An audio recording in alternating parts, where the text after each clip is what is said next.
Emyaka nga mukage giyise mabega omukyalo ono Safina Kirabira yali musuubuzi wa mukene n'ebyennyanja ku mwalo guno gw'Ebwonda mu disitulikiti y'e Mayuge era nga majinsimbi ziwerera abawala basatu abali masomero mu kaseera ako.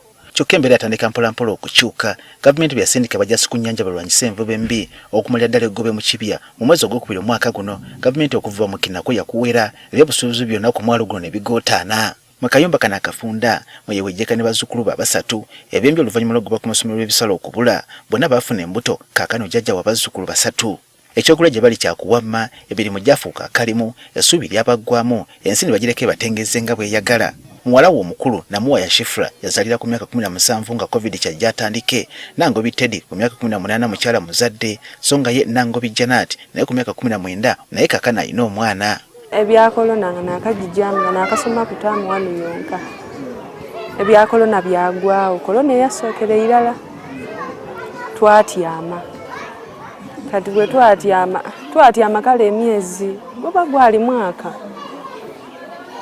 ebyenda byeidawo nafuna enda COVID neyeida nalekerawo soma kati COVID yawawo beigulawo okwenda okwirayo ku isomero school fees yabula natyama waka olwatyama waka nafuna enda nazaala. Newankubadde embeera y'obwavu yabasindikiza okwerigomba n'abasajja okuva lwe bazaala ate embeera yayongera kuzijjagala. Nkumpa omwana oyo yeeshanga nagezaako sikagana naye yadeema. Mama waba afunye tujja twapakasa tetuba tufunye twalabirira abaana tuba tufunye oba omwana alwaire tetuba tufunye twabaawo betufuna twabalabirira. Nyaabwe Shifra Kirabira agamba newankubadde kyamumenya omutima tayinza kunenya abaana bano embeera y'obwavu yabazinda obuzige ye baleetera emitawaana. Yali mbeera yanfuna kubanga obanga oba ni ssente ng'abaana bano bali mu masomero amalungi ey'embeera tebagituukako era embeera ey'essente nereetera ne. Mu kaseera kano ayita mu kusoomoza okubeezaawo bawala be kuna bazzukulu baabwe be baleeta kyokka alina essuubi nti ng'embeera eteredde okubaza ku masomero batuukiza ebiruubirirwa byabwe sinakindi naye basobole okumugasa. Empigano kyova obona nk'abadeemeire ku wano kuba nk'alimu n'essuubi nti ng'awo bwe bali bakalina efiica yaibwe ekajja mu maiso ntomana chance bweide eyindi babitawo babanga mu maiso bajja kunkola kinali ndowoozize. Ennyanja ng'ekyawanirira abavubi bano baali beekola mu sako gye batuuma Jaguzi Sub County Fisheries Sacco. Kale bwe balaba nga bali bamemba bayaga kwe kubanga enteekateeka eyinza okuyamba abaana b'abamemba baabwe abafuna embuto nga bakyali bato basobole okuyiga emirimu gy'omutwe begobeko n'obwavu.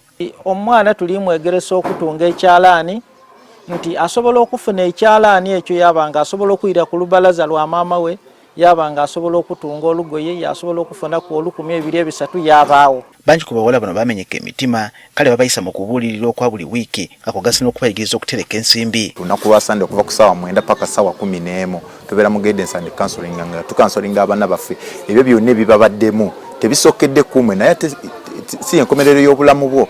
Buli wiiki basasula 5,000 eza Uganda kyokka 2,000 ku zino zigenda mu kitavo kyabwe singa balwaza abaana ze bajjayo okusobola okubajjanjaba. Tubasomesa ekigambo nti bw'obanga oguddewo account oyo ye brother wasooka oba ye sister oba ye tata wasooka nti niwobeera ng'ofunye ekizibu oba akana kalwadde nga tata wa mwana oyo taliiwo osobola okuddukira mangu nnyo gyewandiddukidde ye taata oba ye maama oba ye muganda wo oddukira ku akaunti yo. Kino ndiddi nti singa omuntu abanga ali ku nikyalikola tayinza kufuna ino waasiwaasi kuba ekibaleetera okukola wasiwasi kubulaga atola bizigo yajoko yagana nga ajire n'omulenzi. Nabuduwa Sharwat atendeka abaana bano eby'enviiri kono okutunga agamba nti okusomeza kuba kyasanze kwe kuba nti abawala bano bamala okusoma ate babulwa entandikwa.